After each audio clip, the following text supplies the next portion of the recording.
অনেক বাড়িতে অথবা দোকানে দেখা যায় স্বর্ণ অথবা রূপার পানি দিয়ে ছিটা দেয়া হয় রোগ মুক্তি বা বালা মুসিবত মুক্তির জন্য। এটা কতটুকু জায়েজ?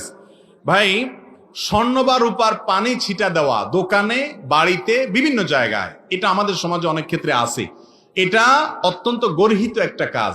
ইসলামের দৃষ্টিতে কোনো মুসলমান বরকত বা কল্যাণ আশা করবে আল্লাহর কাছে, স্বর্ণ বা রূপার ভিতরে কোনো কিছু কোরআন হাদিসে কোথাও বলে নাই স্বর্ণ রূপা ধুয়ে দিলে কোনো লাভ হবে, বরং এগুলো কুসংস্কার, এগুলো ঈমান নষ্ট হতে পারে এরকম বিষয়, শিরকপূর্ণ বিশ্বাস।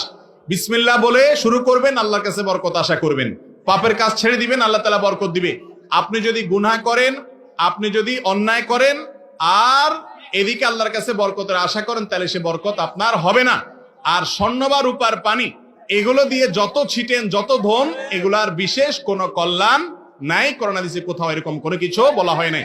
বিধায় এরকম বিশ্বাস নিয়ে যদি আপনি